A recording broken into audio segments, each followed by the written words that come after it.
On Living Proof today, we have an amazing guest whose story is an incredible testimony about experiencing a lot of rejection and to finding freedom.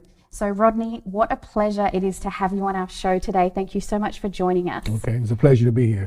So you're not from Australia. Can you tell us a little bit about where you're from, where you grew up? Well, I was born in Danville, Virginia, in America, and when I was age 9, my mother and 3 siblings, there's 4 of us, I'm the eldest of 4, we left Danville, Virginia and moved to Washington, D.C. Wow. And so I grew up in Washington, D.C. from age 9 to 18.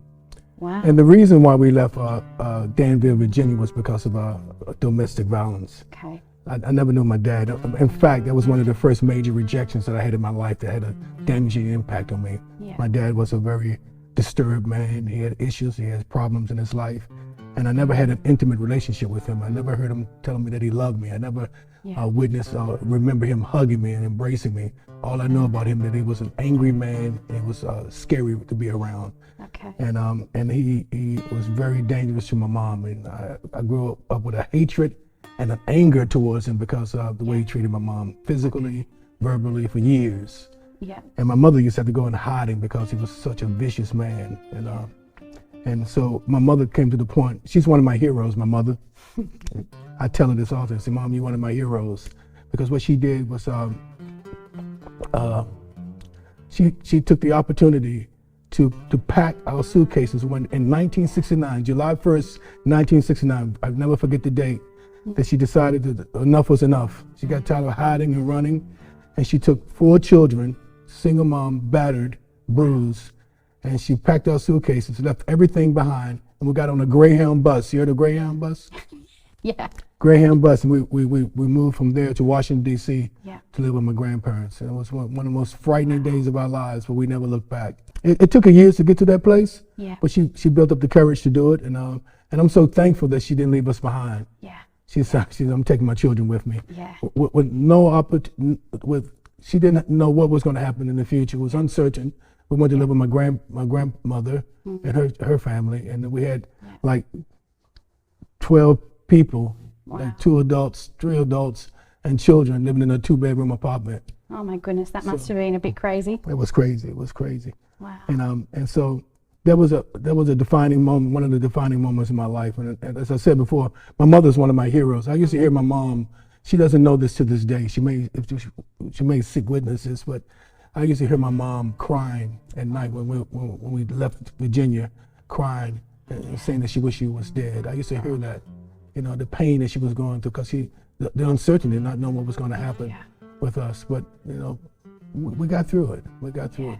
So that was one of the first major rejections in my life. And I grew up with a hatred for my dad. Yeah. I hated him with a passion, and I blamed him for everything that happened to me in my life as I got older. Yeah. And so until this day, as a father with 3 children, I still have that emptiness and that longing to know him. Yeah. My dad passed away in 1998. Oh gosh. But I had a hatred for him and an anger towards him, and I told myself I never wanted to be like him. Yeah. I never wanted to be. He was a drug addict, alcoholic. He had relationships, other relationships outside of marriage. He had some major issues in his life, and I don't want anything to do with him. And as we'll go and talk about this, I turned out to be just like him. Oh gosh. Yeah, so that affected me quite a bit. Yeah. Yeah. It has affected your growing up with your adolescence. Oh yeah. And things. So what happened as you were getting older into your teenage years, as you were growing up? How did all that rejection affect you? Well, look, I became very inferior, insecure. No identity. I mean, I believe the father plays a significant role in the family. Yes. A very significant role. And I was getting all that from my mom as much as she could give. I mean, she did the best she could do in the circumstance and situation we found ourselves in. But I was certainly missing something in life. And I grew up with a hatred towards my dad, but I was very reluctant to allow men to come into my life because I didn't trust them. Yeah. So there were good quality men who wanted to empower me and help me grow up, but I kept them at a distance, didn't trust them in a sense. So, and I decided that I was going to be a man according to the way of the street. Okay. So I grew up in Washington, D.C., which is a very violent neighborhood we grew up in, very poverty-stricken. It was a matriarchal society, community. There was women raising children, no men. Wow. No men around, so no men. There's women raising, single moms raising children. Is that from like high level of domestic abuse? Well, there's a lot of that going on, and also it was looking in the 60s and the 70s. There was a lot of social issues and major problems, and it was a housing estate, very much like what you have here in Australia, where they put all those with issues and problems and poverty in one area and expect us to be empowered, to being able to get through all of that. It's quite challenging. It becomes a generational issue then, doesn't it? Yeah, no question about it, very much so. And so, look, it impacted me. That was a major rejection that impacted me, and the shame and the guilt that I carry. You know, I felt worthless and useless. Yeah. And but deep inside, I wanted to be somebody. I wanted to accomplish something in life. Yeah. And I realized that education was the way to get through it all. Education. Yeah. And I excelled in education, and I wanted to be as smart as I could to afford to go to university to do well in life, in a sense. So, I mean, a lot of my friends that I grew up with are dead today. Wow. I mean, drive-by shootings are real. Drug activity in the community, died of overdose. Incarceration was very high in the community I grew up in, and so it's a challenge and very difficult to get out of that community. Because you know it's just not easy to get out, and so it's through education, it's through athletics, as well. And what happened with me, as I did well in education, I love sports too. I mean, our idols, our heroes, was sports people. Yeah. And you want to emulate and be like them in order to do something with your life. And so gridiron was a big sport I enjoyed, basketball, and I got into running. I never ran before, and so I started running for high school, and I ran very well, long distance running. Wow. And I tell people quite often, Forrest Gump got nothing on me. I put a pair of shoes on and run forever.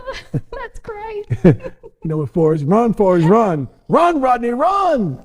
But I put those shoes on and I run forever. And amazing. And I did quite well my first year for the city, and I represented the school well, and became a champion and set some records. Wow. And then my second year was outstanding, and so I had universities getting in contact with me by way of letter, wanting me to come to their schools. Amazing. And so I felt like somebody. Yeah. So running gave me a sense of purpose, gave me an identity that I didn't have before. Yeah. You know, my identity was based on my achievements and my and appearance and things of this nature. And so when I got to running well, I felt like I had something that no one could take away from me. Yeah. And so that got me to university, and I went to university in Boston, Massachusetts. Yeah. Brandeis University in 1976 and 1980. Amazing. But the unfortunate thing for me, though, because I grew up in the ghetto, a very hardcore upbringing. Yeah. You know, it was survival of the fittest. Yeah. You know, you couldn't be a punk in the ghetto. Yeah. You won't make it out. Yeah. And it was survival of the fittest, so it was very violent, very aggressive, and to achieve what I achieved was a real blessing for me to get through that. Wow. And as I said, a lot of my friends are left behind. I still got friends when I go home, I visit them, and they're still in the same situation they were in. You know. Wow. We see this stuff on media all the time. We watch movies and things like that, and you just go, "Oh, that only happens in movies," but it actually is reality for so many people, even today. Yeah. It's reality. The urban living, where poverty is steep in poverty. Amazing. I had a hatred and anger for my dad, and what happened? I had a revelation of inspired by God in terms of helping me get my life together. I'll get back to that, but in 1997, I'm jumping ahead. I come back. I came over to Tasmania in 1995. And I had a longing to know my dad. Yeah. And so being that I received forgiveness for my lifestyle, and I wanted to offer forgiveness to him. And so in 1997, I went back to America and found my dad. Wow. And talked to him about how I wanted to ask him to forgive me for my anger and my hatred I had towards him. Yeah. My dad was, you heard the song by the Temptations, I don't know if you know the group The Temptations back in Motown. Yeah. Papa was a rolling stone, boom, boom. Wherever he laid his head was his home. And when he died, all he left us was alone. That was my dad. Wow. He was a rolling stone. And but I found out where he was located. And my wife, Margaret, who's my wife to this day, our first child, Joshua, we went there and we found him. And I had a conversation with him to ask him to forgive me. And that was a healing moment for me. A healing moment, and we took a photo, and I still got this photo to this day. So every now and then I pull it out, because I found some things out about my dad through my aunt that disturbed me, and I understood. I didn't excuse his behavior, but I understood why he was wired the way he was wired. Yeah. He was born out of wedlock, and unfortunately his mother never accepted him, so he was never loved at the moment he was born. Some people within his community raised him up. And all his life, until he died in his 60s, he was pursuing his mom to receive him, to accept him, and she never received him. So my dad didn't know how to love because he was never loved. Yeah. Gives you a little bit of insight, doesn't it? You go, it doesn't excuse the behavior, but it gives you an understanding about why it's happened. Why he was wired the way he was wired. Yeah, not an excuse. But it just, that probably really helped you. Well, it helped me to move on into healing. Yes. And so in that process, so what happened was I went back to Tasmania, and I began to write him. And whether he got the letters or not, I don't know. Sending photos. For me, I was building a relationship. I was sharing my life with my dad. Yeah. And that was a very victorious moment for me. You know, it was liberating. Yes. From rejection to liberation. Yeah. So that's one of the major rejections of my life. Yeah. But I had another rejection as well. Yeah. This rejection really made me feel inferior and shame. It was a rejection of my society, of the country, not accepting me for the color of my skin. So racism really had a devastating impact in my life. Yes. I used to hate, when I look in the mirror, I used to hate the color of my skin. Yeah. I used to hate what I looked like. And I wanted to be something other than black. I wanted to be white because white was more acceptable. I didn't understand it, but that rejection really had a devastating impact in my life. Yeah. So my dad was one rejection. My society rejected me because of the color of my skin. I was born into that situation. And then I went to university and did well as an athlete, but didn't do well as a student. We say quite often, you can get a person out of the ghetto, but you can't get the ghetto out of the person. And I took ghetto with me to the university. I created havoc wherever, but I took all that anger, all that hurt and pain that I grew up in. Yeah. I took it with me to university. And it was a part of who I was as a person. So for me, conflict resolution was fighting. Yes. You know, we just fought, punch you, cut you, do whatever. Very violent, very aggressive, and that's the kind of person I was. I took that with me into the university, and I didn't do well. They was ready to kick me out of school at one time, but I didn't do well academically, but athletically, I became a 5-time All-American. That was a great experience for me, but I was an angry man. Yeah. I was an angry man, and I met this third rejection was I met my wife in university. Okay. So I talk about these 3 rejections because they had a devastating impact. Yeah. And like baseball, 3 strikes you out. So when I got these 3 major rejections, it damaged me. So my wife and I, we got married at a very young age. We shouldn't have been married. We weren't ready for it. We both came from dysfunctional backgrounds. And by this time I was doing drugs and alcohol on a casual basis. Yeah. Back in the 80s, disco was the way to go. And disco, I was a disco fanatic. I loved the club scene. Party, I get on the dance floor and dance from one song to continuous music. I dance for hours. Excellent. Non-stop. I love the disco. I'm stuck in the 80s. Nice. My children would tell you that I dressed like the 80s. I bet you got some good photos. But I used to party hard. I did everything hard. I went all out. Yeah. And so I used to do the drugs casually and still competing as an athlete, drinking, womanizing, just really out there. And what happened, my wife and I, we got heavily addicted to crack cocaine. Okay. And that turned my world upside down. Yeah. The marriage fell apart after 1 year, and that was my 3rd rejection. And as I said, enough is enough. I can't take it. Too much rejection. I thought something was wrong with me. Yeah. No one loved me. No one accepted me for who I was. And for most of my life, I tried hard to be what I thought people wanted me to be. Yes. And that's exhausting, you know. Oh, it is. It It's absolutely very tiring. is. It's as though I can read minds and think, oh, I think this is what she wants me to be. So I'm Yes. gonna, and the goalposts would move, and you're trying to keep up with the standard over and over, and it wore me out. And so I got to a point where when my wife left me, the first marriage, I said, I don't want to live anymore. Oh. I became very suicidal. I lost hope. I lost purpose. I went into some deep depression. Didn't even know it was depression at that time because I didn't seek any help. Yeah. But the one thing that helped me was crack cocaine. Wow. I was drugged up for 24 hours, 7 days a week, Wow. nonstop. And in order to maintain my lifestyle, I had to rob, I had to steal. Gosh. I did it all. Been there, done that. I tell people I was busted, disgusted, and couldn't be trusted. Oh my goodness. Yeah. What an incredible story. So that was your lowest point, Lowest was point. being addicted Yeah. to the drugs, not being able to get off. Yeah, not being able to get off. Gosh. And I ran the streets for 7 years, in and out of prison. I robbed, I stole. I used to go to my mom's place and rob her. I'd take from anybody just to get these drugs because drugs that was my new wife, my new relationship. Yes. They made me feel sane and stable. Yeah. They numbed me, you know, from thinking about the pain and what I was going through in life. Yeah.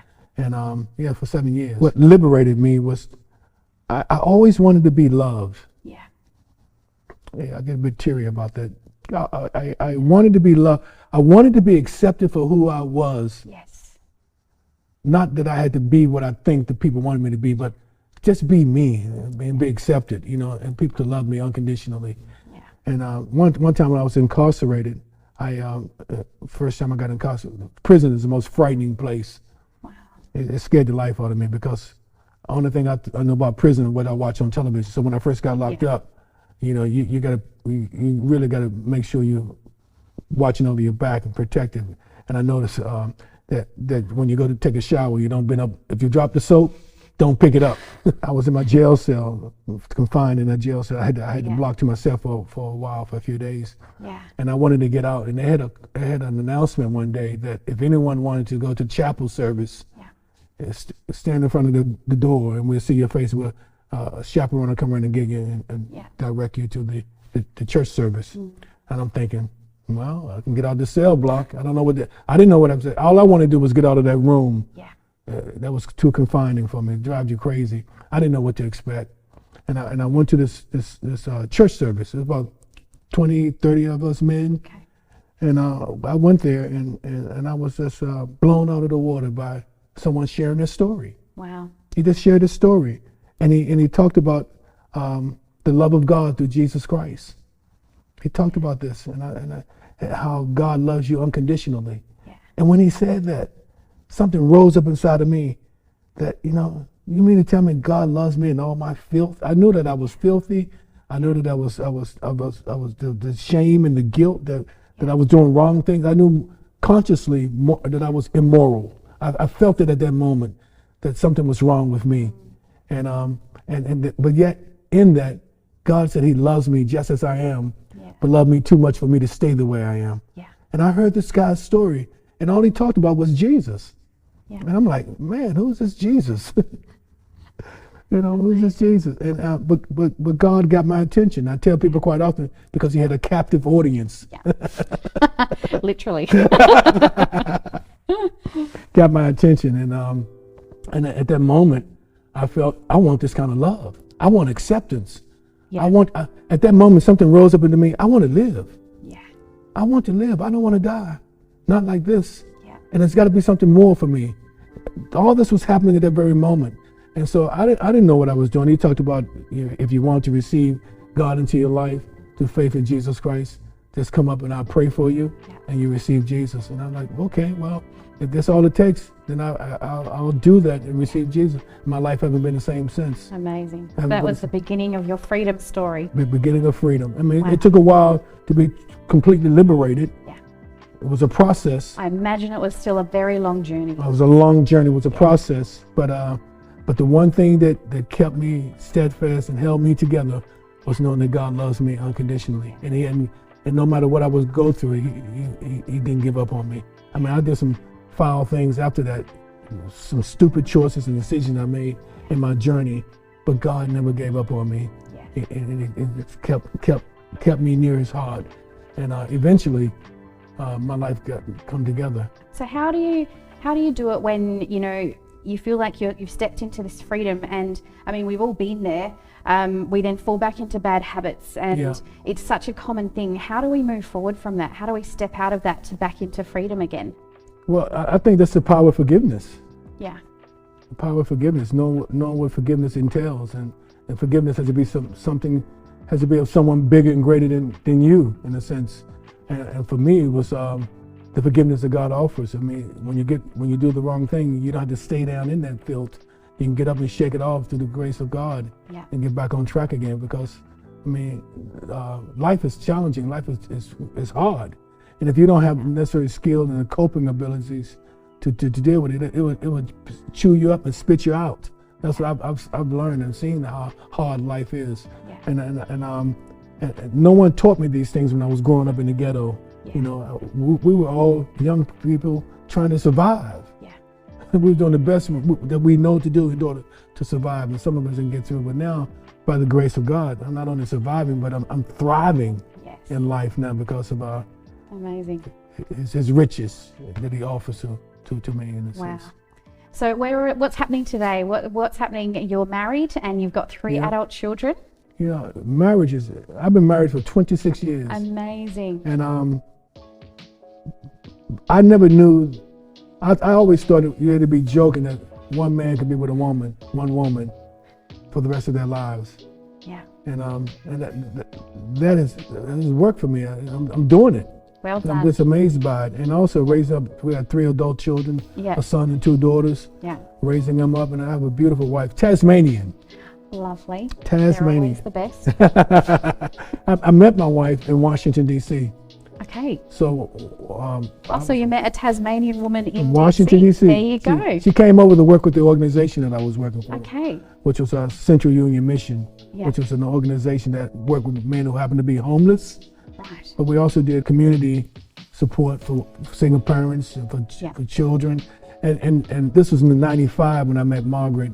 And this was when crack cocaine was at its peak in the urban communities of America. Yeah. And the devastation that it caused was phenomenal. I mean, murder rates went up, robberies.